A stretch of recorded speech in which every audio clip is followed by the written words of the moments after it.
Bismillahirrahmanirrahim. Assalamualaikum warahmatullahi wabarakatuh. Selamat pagi anak-anak hebat. Apa kabar kalian pagi hari ini? Semoga kalian selalu sehat dan dalam lindungan Allah Subhanahu wa Ta'ala. Baik, anak-anak hebat.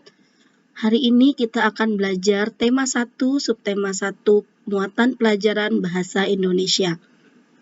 Sebelum kita mulai pembelajaran pada pagi hari ini, marilah kita bersama-sama membaca basmalah. Bismillahirrahmanirrahim. Baik, pada materi bahasa Indonesia, Bu Guru akan menjelaskan tentang gagasan pokok dan gagasan pendukung pada suatu teks. Suatu teks terdiri atas beberapa paragraf. Setiap paragraf terdiri atas beberapa kalimat. Setiap paragraf memiliki satu kalimat utama, yaitu gagasan pokok dan gagasan pendukung. Gagasan pokok adalah topik yang dibahas pada suatu teks. Gagasan pokok ditemukan pada kalimat utama yang terletak di bagian awal, akhir, atau awal dan akhir paragraf. Sedangkan gagasan pendukung adalah uraian atau informasi tambahan pada suatu bacaan. Gagasan pokok dan gagasan pendukung disampaikan tersurat maupun tersirat. Secara tersurat atau secara tertulis, gagasan pokok dapat ditemukan pada kalimat utama yang terletak di bagian awal, akhir, atau awal dan akhir paragraf. Sedangkan secara tersirat, gagasan pokok dapat ditemukan dengan cara membaca seluruh kalimat pada paragraf. Oke, selanjutnya, cara menentukan gagasan pokok dan gagasan pendukung. Yang pertama, bacalah teks dengan cermat dan teliti. Yang kedua, cermati kalimat pertama hingga kalimat terakhir pada setiap paragraf. Yang ketiga, tentukan kalimat utama dan kalimat penjelas atau kalimat pendukung dalam suatu paragraf. Nah, inilah cara kalian menentukan gagasan pokok dan gagasan pendukung. Selanjutnya adalah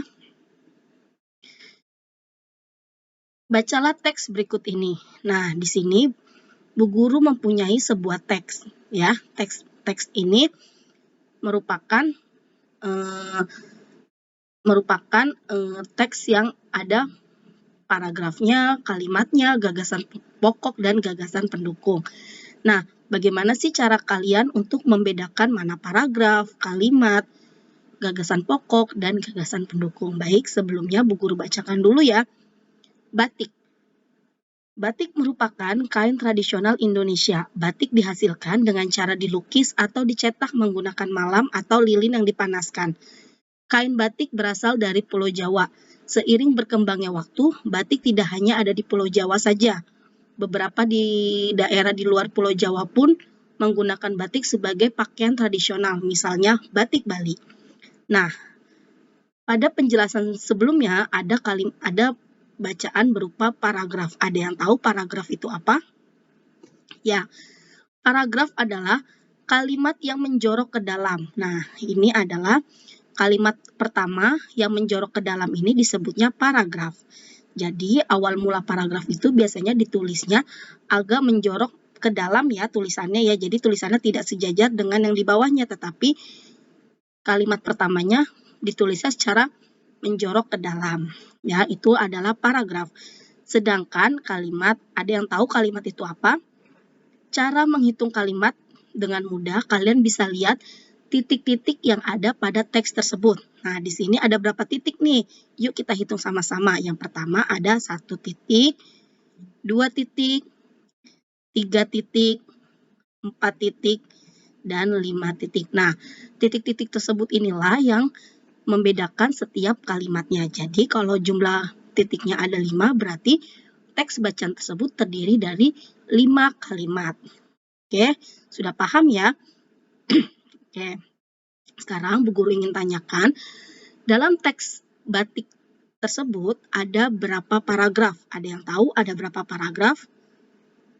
Ya, benar. Paragraf pada teks tersebut hanya ada 1. Jadi nanti kalau kalian diberikan teks yang agak panjang, kemudian bacaan pertamanya menjorok ke dalam, di bawahnya juga ada lagi, berarti teks tersebut terdiri dari 2 paragraf. Kalau teks batik ini hanya ada 1 paragraf ya.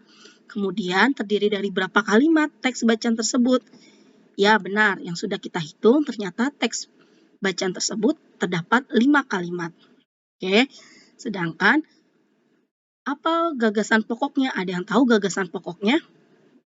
Ya, gagasan pokok pada teks tersebut terdapat pada awal kalimat, yaitu bacaannya adalah batik merupakan kain tradisional Indonesia. Kemudian gagasan pendukungnya atau kalimat informasi mengenai teks bacaan tersebut yang mana?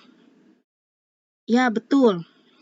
Gagasan pendukungnya, kain batik berasal dari Pulau Jawa. Seiring berkembangnya waktu, batik tidak hanya di Pulau Jawa saja, beberapa daerah di luar Pulau Jawa juga menggunakan batik sebagai pakaian tradisional, misalnya batik Bali.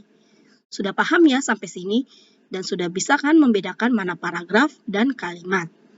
Oke, selanjutnya adalah gagasan pokok dan gagasan pendukung dalam bentuk teks pikiran. Gagasan pokok dan gagasan pendukung dapat disajikan menjadi peta pikiran. Peta pikiran merupakan cara menuangkan informasi yang diperoleh ke dalam bentuk diagram.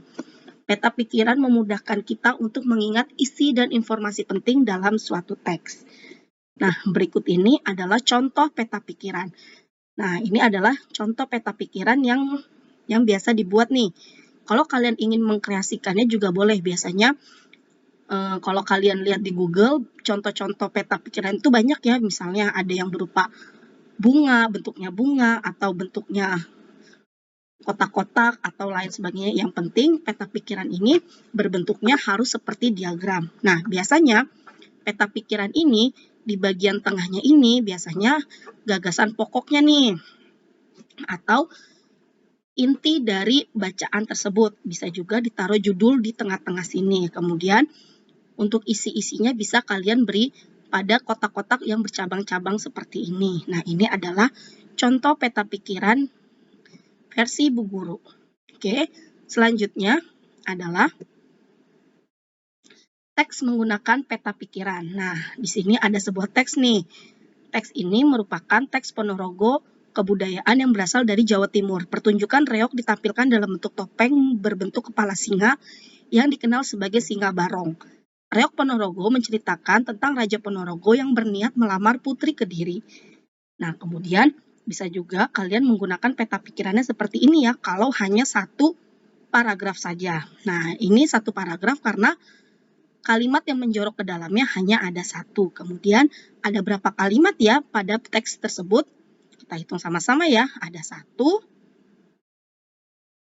2, dan 3. Nah, kalimat teks reog Ponorogo ini terdiri dari 3 kalimat. Oke, kemudian gagasan pokoknya berada di awal kalimat, yaitu reog Ponorogo berasal dari Ponorogo, Jawa Timur. Sedangkan gagasan pendukungnya ada informasi mengenai Singa Barong dan isi cerita tentang reog Ponorogo. Oke, paham ya untuk teks menggunakan peta pikiran. Selanjutnya adalah menentukan gagasan pokok dan gagasan pendukung dengan membaca dalam hati. Gagasan pokok dan gagasan pendukung dapat ditemukan dengan cara membaca dalam hati. Membaca dalam hati berarti membaca tanpa mengeluarkan suara. Membaca dalam hati adalah kegiatan membaca dengan saksama yang bertujuan untuk memahami dan mengerti isi dari teks yang dibaca. Jadi, membaca itu ada 2, ada membaca bersuara dan ada membaca dalam hati. Jadi, kalau membaca dalam hati itu hanya kamu saja yang tahu apa isi bacaan tersebut. Paham ya sampai sini ya?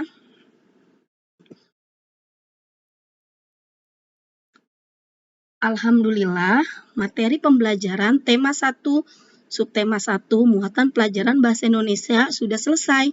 Terima kasih kalian sudah menyimak dengan baik. Oke, tetap jaga kesehatan ya, dengan cara mencuci tangan dan selalu di rumah. Terima kasih. Bu Guru akhiri. Assalamualaikum warahmatullahi wabarakatuh.